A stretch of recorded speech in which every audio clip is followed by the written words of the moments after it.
Marie, c'est quelqu'un de profondément gentil. Elle a un grand sourire. Elle décroche son portable et une voix va lui dire « On a tué ta fille ». C'est elle qui va donc découvrir le corps de sa fille, le cou enserré d'une tête d'oreiller. Qui peut vouloir tuer une gamine de presque 18 ans qui faisait de mal à personne, qui n'avait aucun vice, aucune addiction? La personne qui a tué Marie a voulu la finir en fait. A voulu être sûre qu'elle soit morte. C'est un cauchemar vivant. Qui a pu faire ça? Et pourquoi? Et comment? C'est un canular, c'est pas possible. Marie Varnero était victime de chantage. Elle avait été photographiée nue par un jeune homme. Vous pouvez passer des nuits entières à chatter avec X ou Y, de tout et de rien. À ce moment-là, les enquêteurs vont pouvoir voir le visage de l'auteur du crime. Il y a un silence et on se regarde et on comprend en fait ce qui est en train de se passer. C'est un choc pour nous parce que c'est très rare, hein. C'est pas possible, c'est trop abject, c'est pas possible. C'est l'une des représentations du mal. On sentait que c'était quelqu'un de simplement quelqu'un de très dur. Je dirais pas maléfique, mais on s'en rapproche, quoi.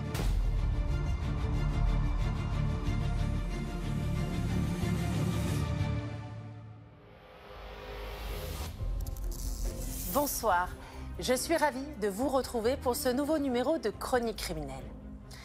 Je vous propose ce soir de plonger au cœur d'une véritable tragédie familiale. Un drame terrible où se mêlent secrets, mensonges et mystères. En février 2014, la jeune Marie Varnero, 17 ans, est retrouvée morte dans son appartement à Mincy, en Seine-et-Marne. L'adolescente a été droguée, puis étouffée. Anita, sa maman, est dévastée, mais elle met les policiers sur une piste. Une histoire de chantage dont sa fille aurait été victime. Pourtant, les enquêteurs vont découvrir que la vérité est à la fois plus simple, mais aussi beaucoup plus tragique qu'ils ne l'imaginaient. Que s'est-il réellement passé derrière les murs de ce petit appartement? Anita, la mère de famille, a-t-elle vraiment dit tout ce qu'elle savait? La réponse dans ce document inédit de Chronique criminelle raconté par Jacques Pradel.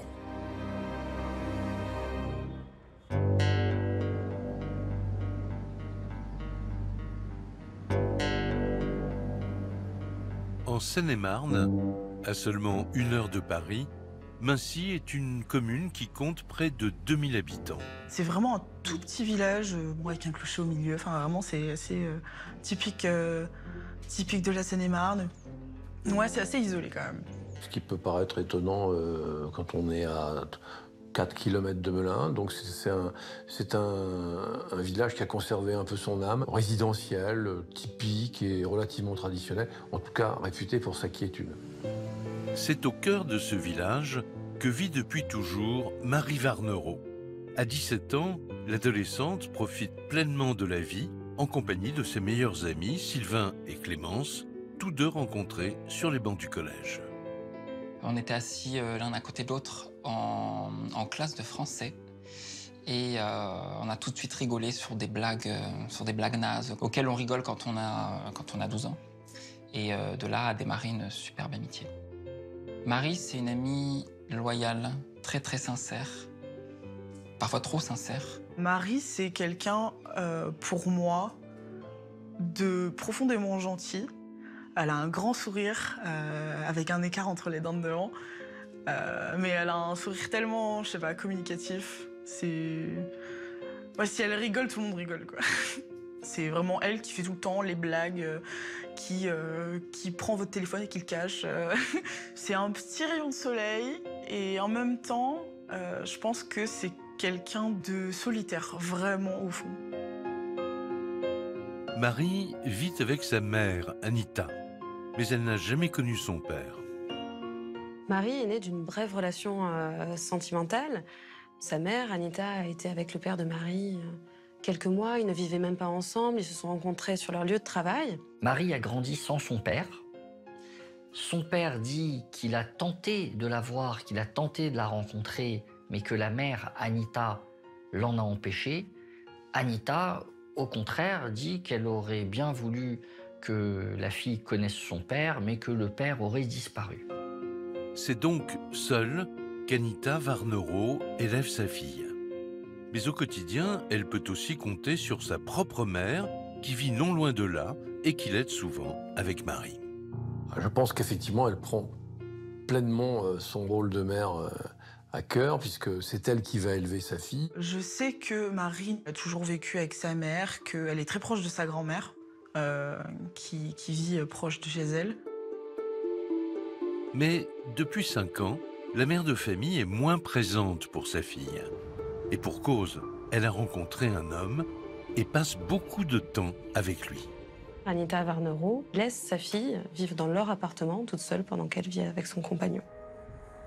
La mère de Marine passe très régulièrement, quotidiennement, pour passer l'aspirateur, remettre à manger dans le frigo et l'emmener, par exemple, à l'école ou je ne sais où. Elle est là apparemment tous les jours pour apporter les produits de base, la nourriture. C'est elle aussi qui honore les factures, qui paye le loyer.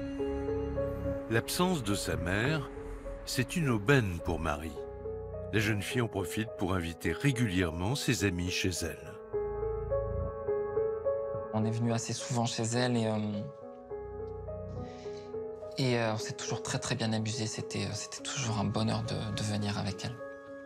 On se retrouve dans l'appartement, on mange du chocolat et on écoute Michael Jackson. Mais en même temps, il y a quand même cette situation familiale qui fait qu'on s'interroge sur ce qui se passe dans sa vie, quoi. En septembre 2013, Marie prend une décision radicale. Elle décide de ne plus aller au lycée et de poursuivre ses études par correspondance. Studieuse, la jeune fille met alors tout en œuvre pour obtenir son baccalauréat. C'est quelque chose qu'elle a pris très au sérieux. On l'a vu plusieurs fois vraiment avec ses bouquins sur la table, relire des fiches, etc. Je sais qu'elle essaye de rester quand même accrochée à ses études et de viser un diplôme pour pouvoir être plus stable dans la vie active plus tard. Mais ces cours par correspondance inquiètent sa mère.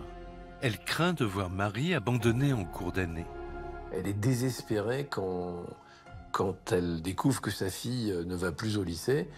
Elle-même, je crois, a abandonné ses études très tôt, je crois, en 6e, enfin vraiment très tôt. Anita, c'est quelqu'un qui n'a pas de diplôme. Elle vit de petits boulots. Finalement, à droite, à gauche, elle va faire des ménages dans des résidences autour de chez elle. Elle se dit donc qu'elle n'a pas envie de voir sa fille renouveler la même bêtise. Et je crois que c'est d'ailleurs entre elles un vrai sujet de discorde.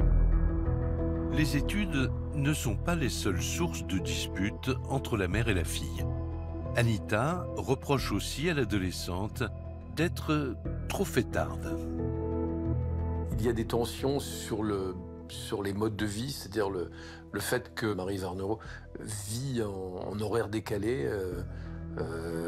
Elle dort le jour, elle vit la nuit. On apprendra qu'elle sort beaucoup. Donc ça, je crois que c'est pas pour plaire à sa mère. Ah ouais, les nuits blanches avec Marie, c'était assez fréquent. Ouais. Et lorsqu'elle ne sort pas, Marie passe la nuit à discuter sur les réseaux sociaux. Ça lui arrive de nous envoyer des messages la nuit, mais comme nous on dort, on répond pas, du coup...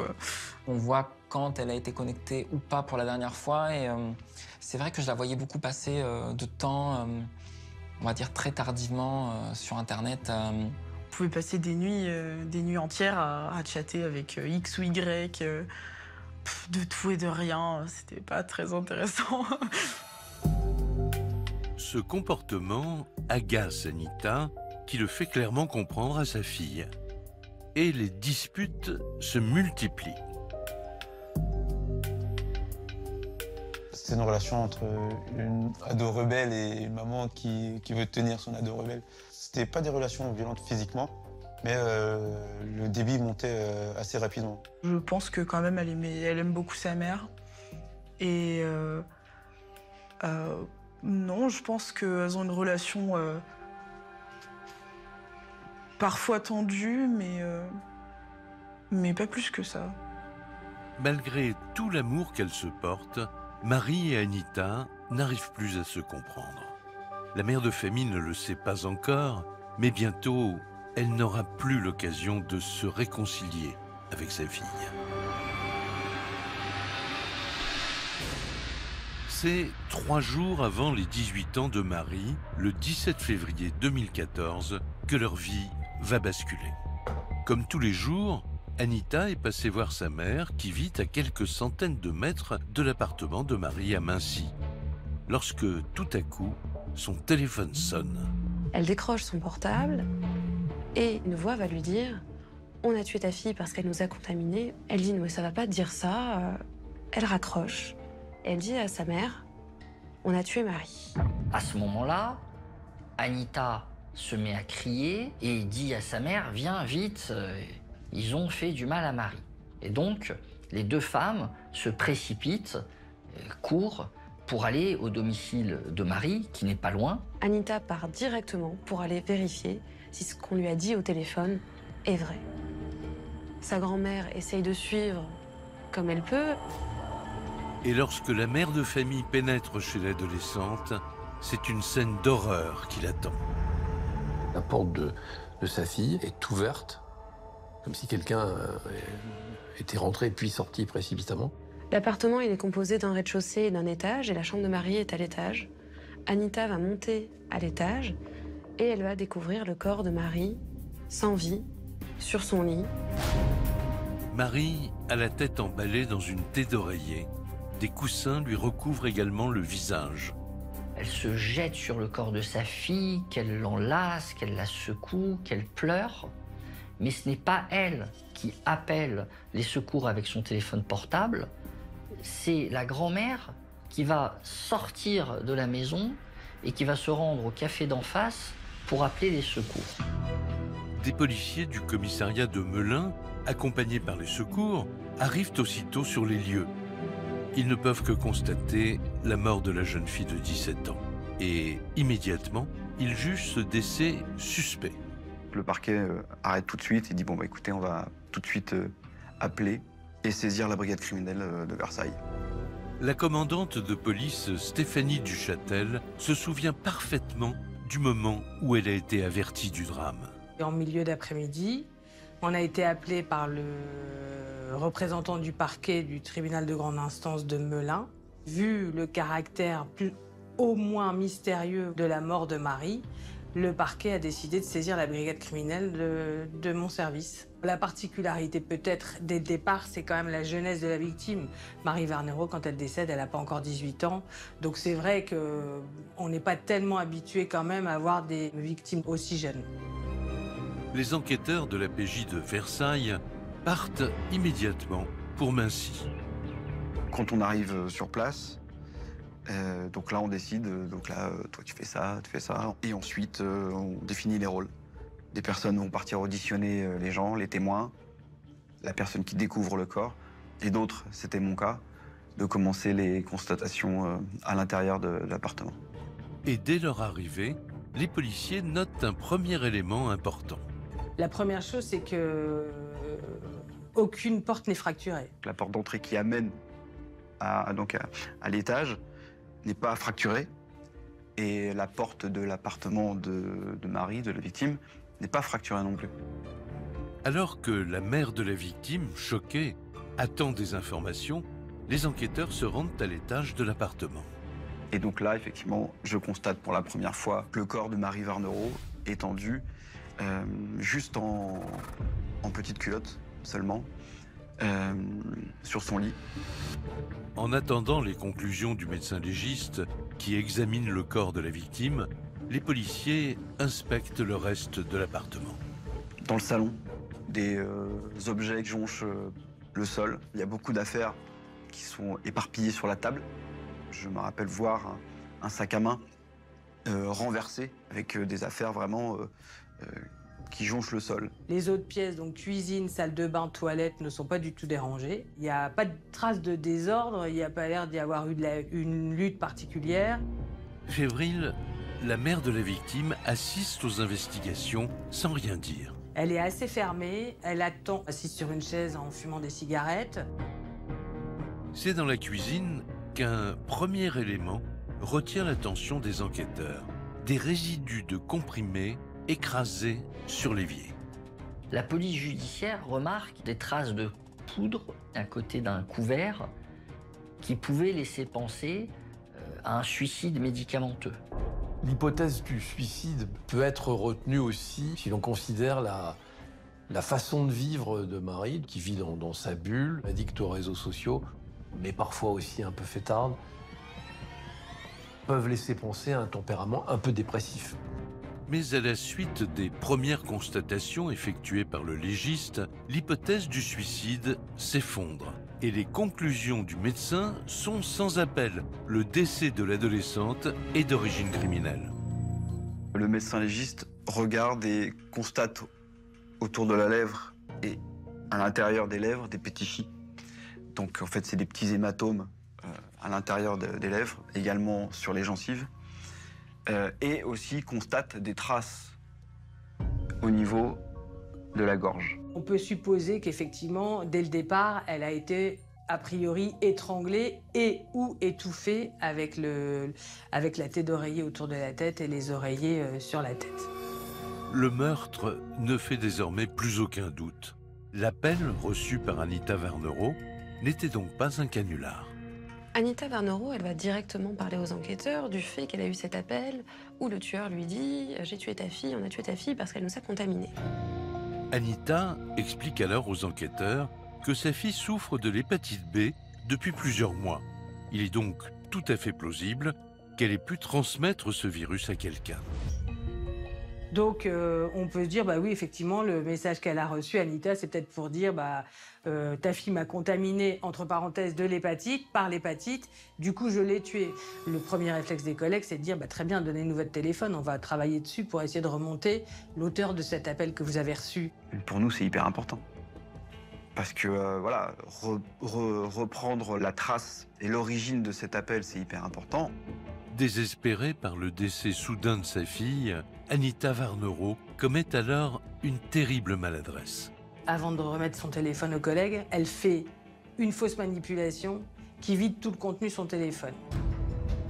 Anita va expliquer « Ah, mais c'est une fausse manipulation, je fais ça par réflexe, j'efface systématiquement mon journal d'appel et mes messages. » Donc, le journal d'appel, par exemple, on ne l'a pas, les textos, on ne les a pas. L'effacement des données du téléphone d'Anita complique d'emblée les investigations. Et pour remonter jusqu'à l'auteur de l'appel, le portable de la mère est envoyé dans un service spécialisé.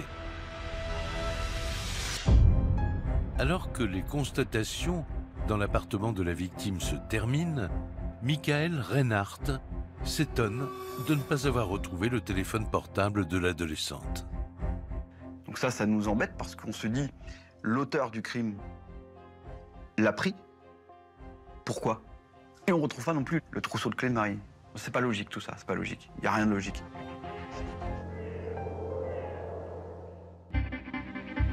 Dès le lendemain du meurtre, le 18 février 2014, le corps de Marie Varnero est autopsié. L'enquête vraiment débute. On attend beaucoup de l'autopsie parce que là, on est un peu dans l'expectative. Selon le médecin légiste, le décès de la jeune fille remonte à la veille entre 9h du matin et midi. Il a été formellement déterminé que Marie était morte effectivement étranglée, même si il a pu avoir un mélange d'étranglement et d'étouffement avec les oreillers et la tête d'oreiller. La cause de sa mort, c'est l'étranglement. Et ce n'est pas tout. L'autopsie va aussi révéler que le meurtrier a tout fait pour que l'adolescente ne puisse pas s'en sortir vivante. Marie a absorbé une dose létale d'un hypnotique, le zolpidem, qui est donc un médicament pour dormir. Elle a pris plus de 10 fois la dose thérapeutique. Donc en gros, avant d'être étranglée, Marie, elle a été droguée en suffisamment forte quantité pour que la dose de somnifère qu'elle a absorbée puisse la mettre dans un sommeil très profond. Comme si son agresseur avait voulu l'empêcher de bouger et de se défendre. La prise de médicaments et de somnifères explique directement l'absence de lutte ou de traces vraiment marques de griffures, de coups, où là, si quelqu'un va essayer de vous étrangler ou Ou vous allez étouffer, vous allez vous battre, vous allez avoir des traces très très très fortes, des marques. Marie, elle s'est pas défendue du tout. Et on peut imaginer qu'au moment où elle a été étranglée, elle était déjà dans un sommeil très profond, voire un coma qui a empêché toute réaction de sa part. Le mobile du crime semblait tout trouver, mais les conclusions du légiste viennent tout remettre en cause. Pour le médecin, il est impossible que Marie ait contaminé qui que ce soit. En fait, l'autopsie de Marie va révéler que Marie n'avait aucune maladie transmissible d'aucune manière que ce soit. Vu qu'au départ, le message vocal de cet individu non identifié qui parle d'une contamination, et on se rend compte qu'après, avec l'autopsie, avec les analyses biologiques, qu'en fait, non, elle est pas malade, en fait. Donc là, on est un peu perdu. Une seule certitude, le tueur avait tout calculé pour aller au bout de son plan machiavélique. On passe là en assassinat, c'est-à-dire que le meurtre a été programmé, puisque le fait de lui faire absorber des somnifères avant de l'étrangler, ça suppose quand même une certaine construction intellectuelle du meurtre. Il y a eu de la préméditation. D'ailleurs, on se dit que la personne qui a tué Marie, c'est horrible ce qu'on va dire, mais a voulu la finir en fait. A voulu être sûr qu'elle soit morte. Alors, qui a pu s'en prendre à Marie Varnereau de la sorte? Pourquoi vouloir tuer cette adolescente, a priori sans histoire? Pouvait-elle cacher des secrets qui expliqueraient un tel meurtre? À Mincy, la nouvelle du décès de la jeune fille se répand. Clémence se souviendra toujours du moment où elle a compris que sa meilleure amie venait d'être tuée. J'ai reçu un message d'une camarade en commun du collège. Et du coup, elle m'appelle et elle amorce vraiment très doucement sa phrase en me disant je suis désolée, ce n'est pas à moi de te dire ça, mais Marie est morte, on l'a retrouvée chez elle. J'ai appris le décès de Marie par sa meilleure amie.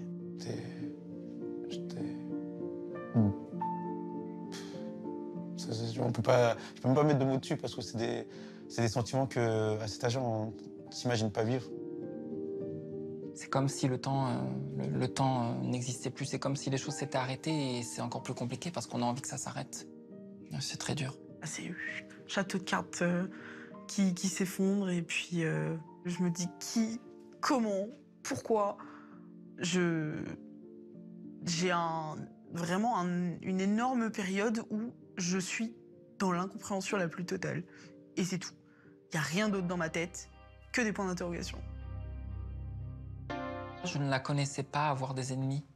C'était quelqu'un qui était sans embrouille, qui venait chercher des noises et des problèmes à personne. Elle faisait sa vie, elle menait sa barque toute seule avec ses amis. Et je ne lui connaissais personne qui lui voulait du mal au point de la tuer. J'aurais jamais pu m'attendre à ça. C'est pas possible. C'est pas possible un seul instant d'imaginer que ça peut arriver et dans ces conditions-là. C'est impossible.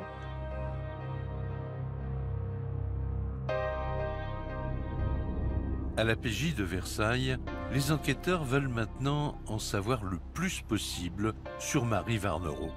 Qui est-elle? Qui pourrait lui en vouloir au point de la tuer? Pour répondre à ces questions, ses proches sont entendus et Anita est la première à être auditionnée dans le bureau des enquêteurs. Marie, la première personne qui nous parle d'elle, c'est sa mère, évidemment. Elle nous explique qu'elle a eu Marie suite à une relation amoureuse qui a duré très peu de temps. La mère de famille, très éprouvée, lance alors les policiers sur une première piste. D'après elle, Marie aurait reçu des menaces. L'une des premières choses qu'elle nous dit, c'est que Marie Varnereau était victime de chantage parce que elle avait été photographiée nue par un jeune homme, donc potentiellement un petit ami, et que ce jeune homme menaçait Marie de diffuser ses photos sur les réseaux sociaux. Et que peut-être, du coup, ce serait peut-être l'auteur de ce chantage qui serait l'auteur du crime. Il faisait du chantage à Marie, ce jeune homme, en lui disant si tu me donnes pas de l'argent, en fait, on va dire il a racketté en lui disant si tu me donnes pas d'argent régulièrement, je vais diffuser ces photos sur les réseaux sociaux. Sans jamais révéler l'identité de son maître chanteur, Marie aurait supplié sa mère de l'aider à ce que ces photos ne soient jamais divulguées. Anita raconte qu'elle avait été obligée de donner de l'argent à sa fille pour faire taire les maîtres chanteurs. Et donc Anita Varnero nous explique que depuis les 5 mois précédant la mort de Marie, elle ne pouvait plus payer son loyer, parce qu'au lieu de payer son loyer, elle donnait 200 € par mois à sa fille pour que sa fille paye le maître chanteur qui l'a menacé de diffuser ses photos. Interrogés à leur tour sur ce possible chantage, les amis de Marie déclarent qu'ils en avaient simplement entendu parler. Il y avait des photos de elle qui tournaient, qu'il y avait quelqu'un qui la faisait chanter. C'est vraiment des rumeurs très très vagues. Il y a des photos qui traînent.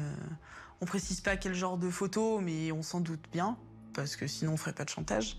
Moi, ça me plaît pas forcément que mon ami subisse du chantage. C'est plutôt évident. Et si le mobile du meurtre de Marie Varnero se trouvait dans cette affaire de chantage, est-il possible que son racketteur soit aussi son tueur? Je vois pas qui dans son entourage serait capable d'aller jusqu'au chantage et pour lui soutirer de l'argent. En l'absence du téléphone portable de Marie, les investigations pour remonter jusqu'à ce maître chanteur sont difficiles. Le problème majeur dans cette affaire, c'est que les enquêteurs qui passent l'appartement de la victime au peigne fin ne retrouvent pas son téléphone portable. Ce même téléphone portable qui pourrait parler, qui pourrait apporter des informations sur les derniers contacts qu'elle a eus. Alors l'ordinateur de la victime ainsi que ses relevés téléphoniques sont étudiés, mais sans succès. Rien ne va être retrouvé permettant d'accréditer la thèse de ce maître chanteur. On ne retrouvera aucune trace non plus de transfert d'argent, qui aurait évidemment pu se faire de la main à la main, mais on n'a même pas de trace de rendez-vous ou quoi que ce soit. Rien de particulier à ce niveau-là. Aucune trace de vidéo non plus qui aurait pu ressortir après, qu'on aurait pu retrouver sur Internet ou autre. Rien. Rien du tout de tout ça. La piste du maître chanteur se referme, mais les enquêteurs mettent tout en œuvre pour remonter jusqu'au meurtrier de l'adolescente. On va vers toutes les pistes et on doit fermer, comme on dit dans le jargon, toutes les portes. Nous, ce qu'on veut trouver, c'est la porte de la vérité, trouver qui va nous amener sur l'auteur du crime. Mais avant, il peut y avoir des dizaines de portes à ouvrir, fermer. Alors que l'enquête redémarre à zéro, c'est la mère de la victime, Anita, qui va mettre la PJ sur une nouvelle piste. Elle va faire une révélation aux policiers. Elle soupçonne cette fois-ci un ancien petit ami de sa fille, un jeune homme surnommé Junior, que Marie aurait vu peu de temps avant le meurtre. Elle va dire que sa fille n'a pas voulu qu'elle passe dans le week-end et que donc elle a pu voir quelqu'un, et notamment ce petit ami. Et que ce serait potentiellement la dernière personne à l'avoir vu.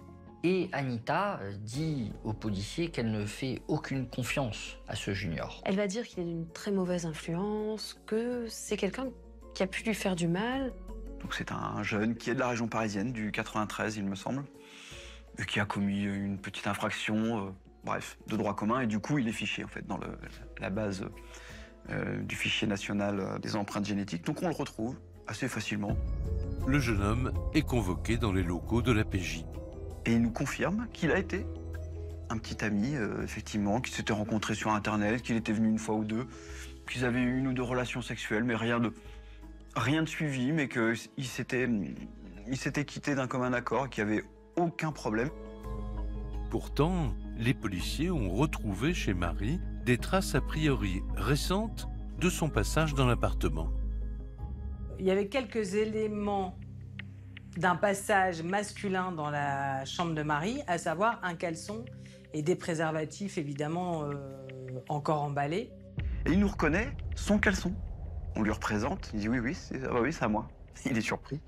Il dit j'ai dû l'oublier une fois où j'étais venu, mais il dit mais il date, ça date de plusieurs mois. Le jeune homme explique alors que c'est lui qui avait décidé de rompre et que Marie ne l'acceptait pas. Elle aurait même, dit-il, tout fait pour tenter de le retenir. Marie fait croire à son petit copain qu'elle était enceinte de lui. La relation, semble-t-il, battait de l'aile et il s'agissait certainement d'une grossesse imaginaire inventée pour tenter de retenir le jeune homme. C'est vieux comme le monde, elle essaye de revoir son petit copain en lui demandant de s'impliquer dans une grossesse qui en fait est totalement imaginaire. Marie avait dit que elle était enceinte de Junior et que elle voulait pas qu'il la quitte, mais je pense qu'agir comme ça, c'était pour elle un moyen d'autodéfense. Parce que quand on a l'habitude d'avoir des gens autour de nous et qu'on commence à les perdre, pour X raisons, on a envie de les garder et parfois on use de moyens pas tout à fait très corrects. Donc il est bien évident que l'hypothèse de la grossesse que le jeune homme aurait voulu cacher pouvait constituer l'amorce d'un mobile. Est-il possible, autrement dit, que le jeune homme se soit rendu chez Marie pour s'expliquer avec elle concernant cette prétendue grossesse? Une dispute aurait-elle pu éclater entre les deux adolescents? Les enquêteurs creusent cette piste. Leur priorité est de savoir où se trouvait Junior le matin du meurtre. Les enquêteurs vont se faire communiquer par les opérateurs de téléphonie le bornage du téléphone portable de ce petit copain Junior, c'est-à-dire où son portable est géolocalisé au moment des faits. Ils vont se rendre compte qu'il est géolocalisé à des dizaines de kilomètres de la scène de crime au moment des faits. Rien ne nous amène sur une éventuelle culpabilité. Donc il n'était pas aminci au moment du meurtre. Donc une piste qui se referme. Le jeune homme est totalement blanchi. Toutes les pistes étudiées par les enquêteurs s'effondrent les unes après les autres. Mais leur travail acharné va finir par payer et par révéler un scénario des plus glaçants. Les résultats des analyses ADN effectuées sur le corps de Marie viennent de tomber. Les policiers espèrent y trouver un indice qui les mènera vers le tueur de l'adolescente. Est-il possible que le meurtrier ait laissé son empreinte génétique sur sa victime?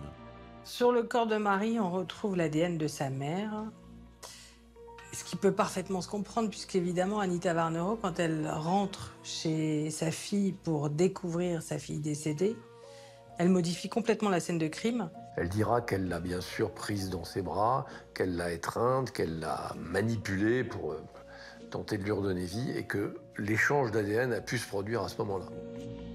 Un détail étrange interpelle quand même les policiers. L'ADN d'Anita Varnero se trouve même sous les ongles de sa fille. Les experts en ADN et en génétique disent qu'il ne suffit pas d'une poignée de main pour laisser de l'ADN. Et ça c'est hyper important pour nous. Parce qu'on se dit, la seule façon de mêler notre ADN, c'est de se battre, de se défendre. Donc ça nous pose question. Ça pose question, mais ce n'est pas non plus un indice déterminant. Ce qui va plus surprendre, par contre, c'est l'absence de tout autre ADN, véritablement. Ces résultats sont un coup de tonnerre dans l'enquête. Anita Varnero est désormais la principale suspecte. Et pour creuser cette piste, les enquêteurs vont tout faire pour remonter l'appel qui l'aurait prévenu du meurtre de sa fille. Et c'est pour ça qu'on va aller plus loin dans la téléphonie, parce qu'on sent, tous les enquêteurs présents dans le groupe, on sent que cet appel va être la clé du dossier.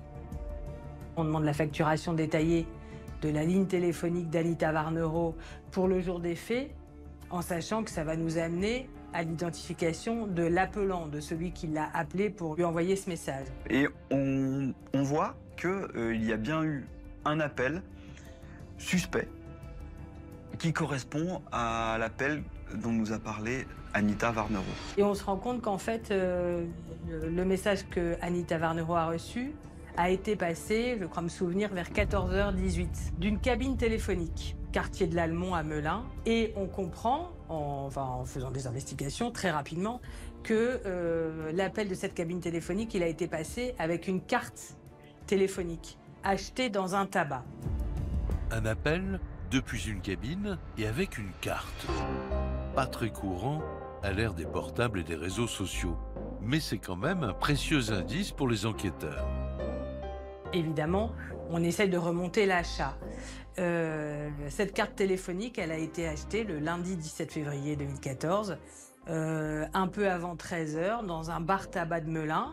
Et là, on commence à sentir quelque chose de bon. Si on avait trouvé un tabac à La Rochelle ou à Brest, on se serait dit waouh, ça va être compliqué cette histoire. Or, on reste dans le périmètre géographique qui va nous intéresser. On se rend dans ce bar tabac, on prend contact avec le gérant de ce bar tabac, qui nous confirme qu'effectivement c'est bien lui qui a vendu la carte.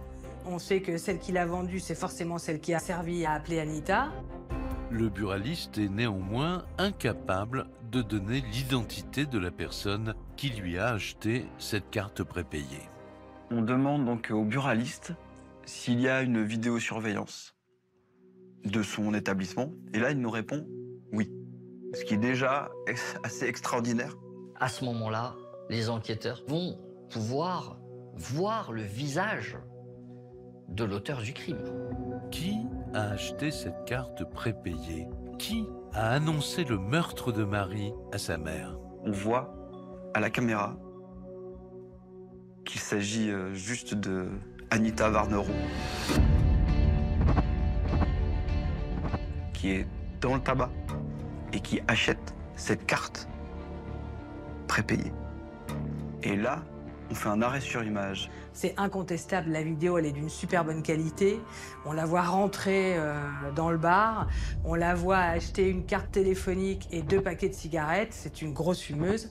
On la voit payer en liquide et puis repartir comme elle est venue. On s'arrête tous. Il y a un silence et on se regarde et on comprend en fait ce qui est en train de se passer. C'est Anita. Et là en fait, tout s'enclenche. Le puzzle est en train de se mettre en place. Le choc est immense pour ces policiers pourtant aguerris. On est abasourdi de se dire waouh, c'est sa mère. Elle est liée à l'affaire, et non plus en tant que victime, mais en tant qu'auteur, que ce soit auteur, co-auteur ou complice. Mais alors, comment est-il possible qu'Anita Varnereau ait passé ce coup de téléphone tout en étant chez sa mère pour le recevoir? Elle nous dit en fait qu'au moment où elle a reçu l'appel téléphonique, elle est chez sa mère à Mincy. Et en fait, nous, on détermine que quand elle reçoit l'appel téléphonique l'informant de la mort de sa fille, elle n'est pas à Mincy, contrairement à ce qu'elle dit, mais elle est sous la borne téléphonique des cabines téléphoniques qui passent l'appel. Et c'est après avoir passé ce coup de téléphone qu'Anita Varnereau aurait repris sa voiture pour aller à Mincy. Par la suite, elle s'est rendue chez sa mère où elle a fait croire qu'elle recevait cet appel téléphonique. Et nous, on détermine toujours, grâce à la géolocalisation de son téléphone, qu'en fait, elle n'arrive chez sa mère qu'à quasiment 14h40 et pas 14h20. Alors qu'elle se trouvait chez sa mère, Anita aurait donc fait semblant de recevoir un appel téléphonique. Non, on ne sait pas. Est-ce que c'était une messagerie? Est-ce que c'était un réveil? Anita Varnereau aurait écouté, aurait mis son téléphone à son oreille pour être très exact. Et en raccrochant, elle aurait dit « Quelqu'un a appelé, il s'est passé quelque chose avec Marie, il faut que j'y aille ». Ce qui est horrible, c'est aujourd'hui de se dire ça, alors qu'au moment où tout ça se passe, elle le sait qu'elle est morte, sa fille, en fait. Elle le sait. C'est un choc pour nous, parce que c'est très rare, hein, un infanticide comme ça, enfin c'est... Voilà, donc tout de suite on part vers « Waouh, waouh, c'est pas possible, c'est trop abject, enfin c'est pas possible ». Non, une mère peut pas tuer sa fille.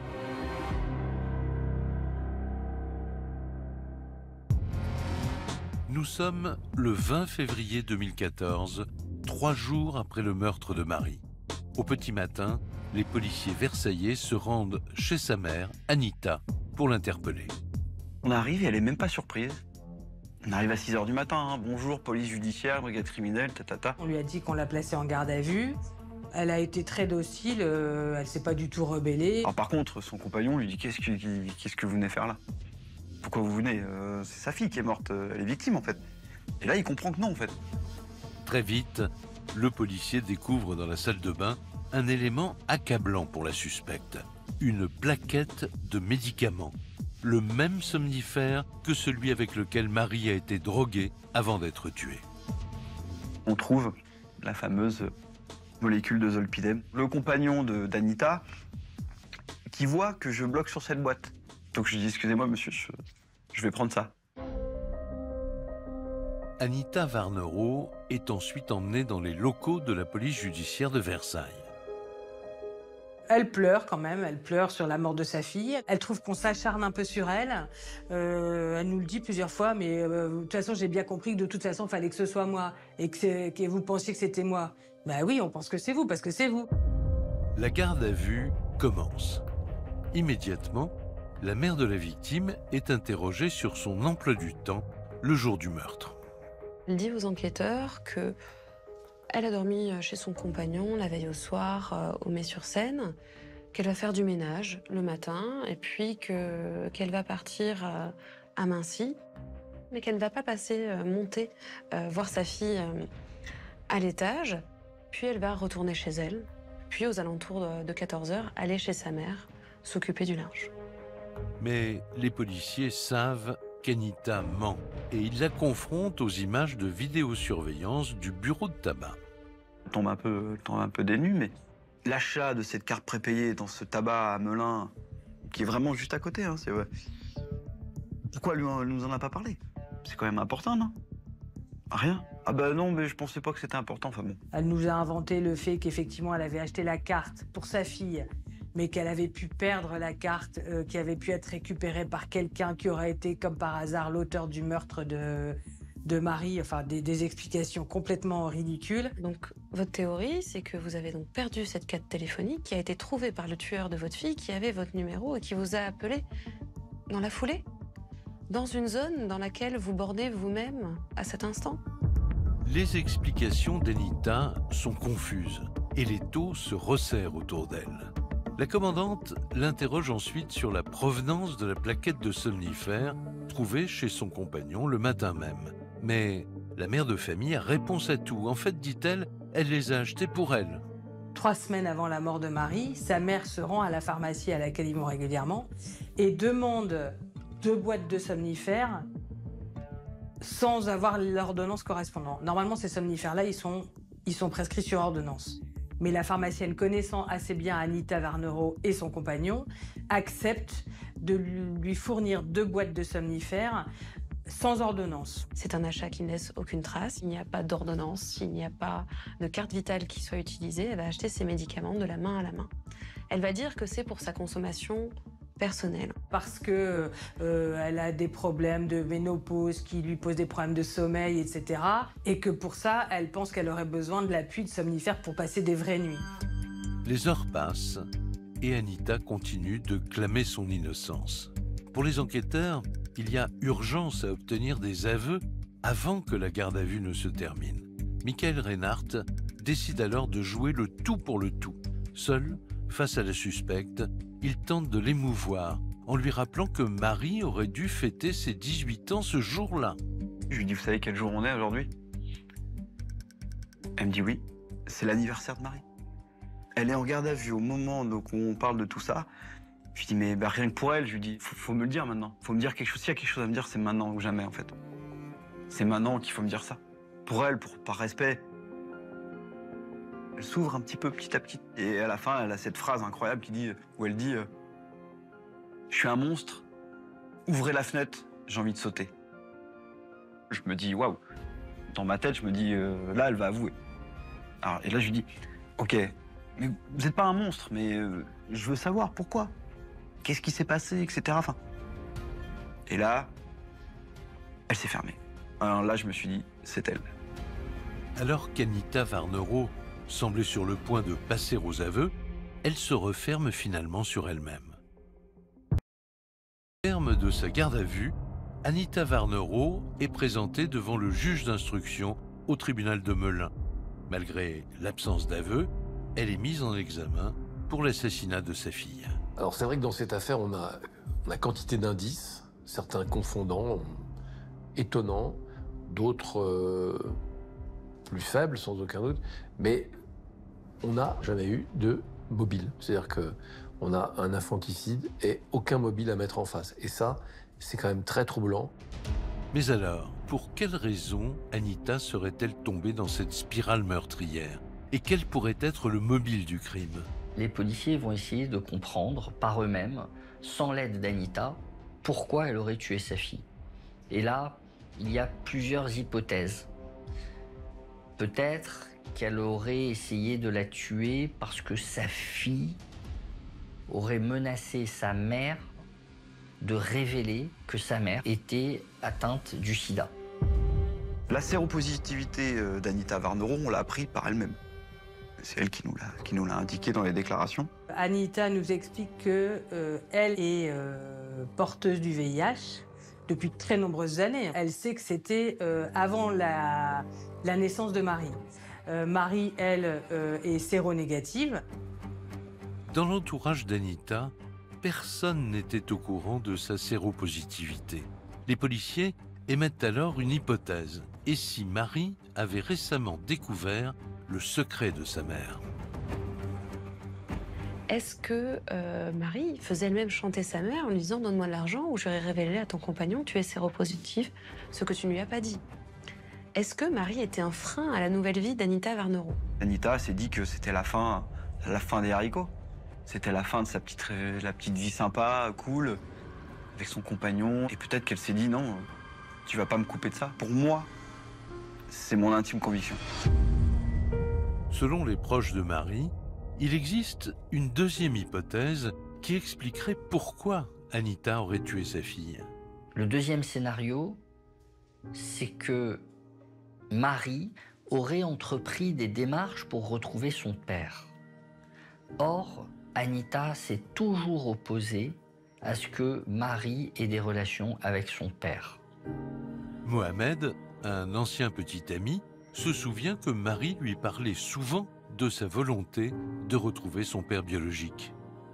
Ce qui la rendait triste, c'est de ne pas connaître son père. Elle me disait aussi, j'ai envie de le connaître, j'ai envie de savoir si j'ai des frères et sœurs. C'est ce qui la peinait un peu. Et du coup, c'est ce qu'elle recherchait et c'est ce qui lui manquait. Selon Mohamed, l'adolescente se heurtait à un obstacle de taille dans ses investigations. Voilà, il y avait une opposition du côté de la maman qui ne voulait pas qu'elle rencontre forcément son père ou qu'elle aille plus au bout de ses recherches. Ça énerve énormément sa mère. C'est quelque chose que sa mère n'accepte pas, elle veut pas. Ça, c'est rédhibitoire. Contre l'avis de sa mère, Marie semblait pourtant bien décidée à tout faire pour retrouver cet homme. C'était parmi les choses qu'elle voulait accomplir, si on peut dire ça, c'était de retrouver son père.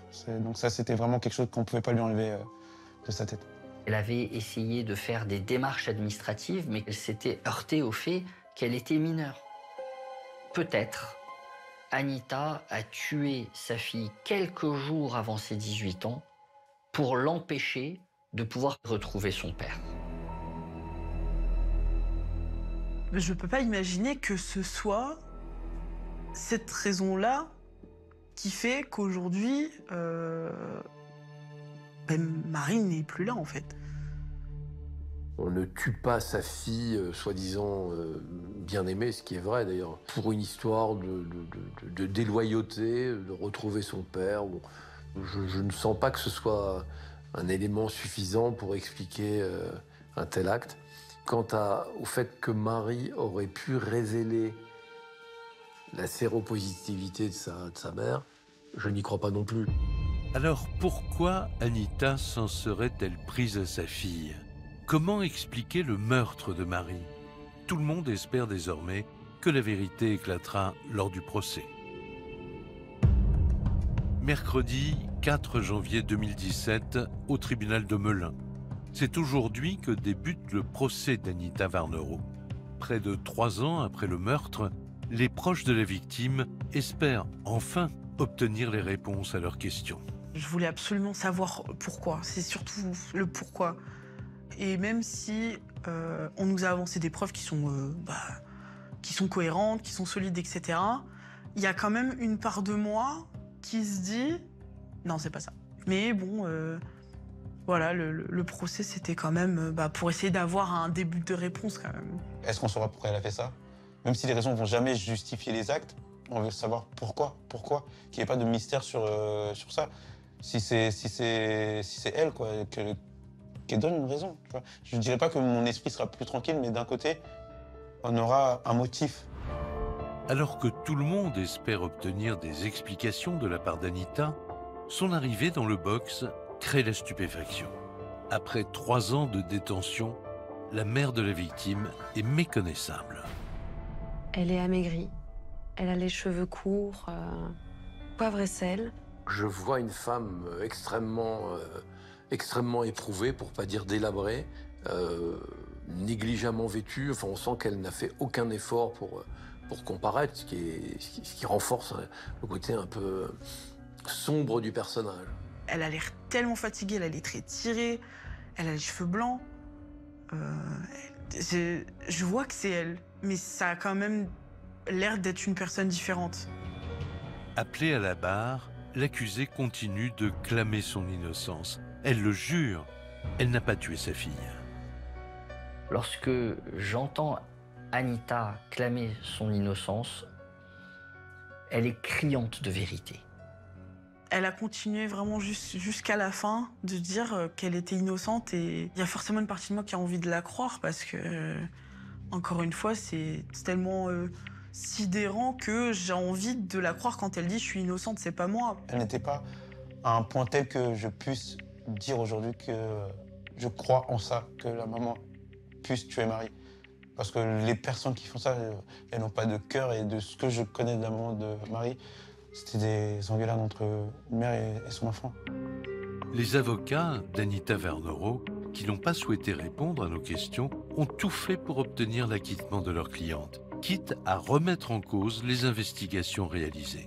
Les avocats de la défense ont fait ce qu'ils ont pu. Ils ont fait appel à des experts privés en téléphonie pour essayer de jeter le trouble, de semer le doute dans l'esprit des jurés, pour essayer de démontrer que non, on n'a pas véritablement la preuve que c'est forcément cette carte téléphonique qui a passé cet appel sur le portable d'Anita. Malgré l'absence d'aveu, les faits parlent d'eux-mêmes et affaiblissent la défense d'Anita Varnero. C'est rare d'avoir autant d'éléments accablants contre quelqu'un dans une affaire de meurtre. Vraiment, elle a coché toutes les cases du mauvais assassin. Franchement, il y a la vidéo, il y a la géolocalisation du téléphone, enfin tout y est pour qu'elle se soit vraiment coincée elle-même. Parce qu'à contrario, si c'est pas Anita, c'est qui? Qui peut vouloir tuer une gamine de presque 18 ans qui faisait de mal à personne, qui n'avait aucun vice, aucune addiction, voilà. À contrario, et si c'est pas elle, c'est qui? Au terme de 4 jours de procès, Anita Varnero est condamnée pour l'assassinat de sa fille à 20 ans de réclusion criminelle. Quand Anita Varnero est condamnée à 20 ans de réclusion criminelle, elle n'a pas de véritable réaction. Ceux qui vont le plus réagir, finalement, ça va être sa famille. C'est eux qui vont avoir une réaction épidermique de défense, pas elle. J'ai pas envie d'y croire parce que, bon, voilà, sa mère, elle est comme elle est, mais bon, jusqu'à... Enfin, l'infanticide, c'est pas n'importe quoi, donc non, encore une fois, c'est surtout de l'incompréhension, en fait. Le verdict sera confirmé 2 ans plus tard, lors du procès en appel d'Anita Varnero. Bien qu'une vérité judiciaire soit aujourd'hui établie, nombreux sont ceux qui restent marqués par cette affaire. On sait que c'est Anita Varnero. De toute façon, elle a été condamnée 2 fois à des peines lourdes. Mais en fait, je pense que la vérité, c'est que elle-même ne se pardonnera jamais ce qu'elle a fait. C'est le crime originel, on va dire, de tuer son enfant. C'est l'un des crimes les plus terribles, les crimes intrafamiliaux. Donc ce n'est pas si surprenant qu'il n'y ait pas d'aveu. On peut terminer, c'est exactement sur la dernière fois que je l'ai vue, où on s'est entretenu à la fin de la garde à vue. Je suis un monstre. Ouvrez la porte, je vais me foutre en l'air. Quand une personne dit ça, c'est qu'elle est coupable. Depuis le meurtre de leur ami, Sylvain, Mohamed et Clémence sont devenus adultes. Mais jamais ils n'ont oublié Marie. On avait 18 ans, l'âge de la majorité, l'âge L'âge de l'envol, l'âge de la liberté, et d'un coup quelqu'un part très brutalement, notre meilleur ami. C'est très dur. On pense à son anniversaire, on pense à qui elle était, on y pense nuit et jour. Il faut laisser le temps au temps comme on dit, et souffrir en silence. Souvent quand je pense à Marie, c'est plus de façon nostalgique. Je me rappelle des moments qu'on passait ensemble, des moments de fou rire, des moments un peu plus attentionnés. Ce qui me manque le plus chez Marie, c'est son humour et son sourire. C'est ça. Je me suis déjà demandé comment elle serait si elle avait continué à grandir avec nous, mais j'arrive pas à l'imaginer. Parce que pour moi, elle aura toujours cette petite bouille souriante avec les dents du bonheur. Et puis moi, je la verrai toujours comme ma copine qui me pince le bras et puis qui m'envoie des messages à 3 h du matin sur MSN. Oui, bien sûr qu'elle me manque. Forcément, c'était quelqu'un de tellement gentil et rayonnant que pendant très longtemps, il y a eu une espèce de... Il y a eu un vide, quoi.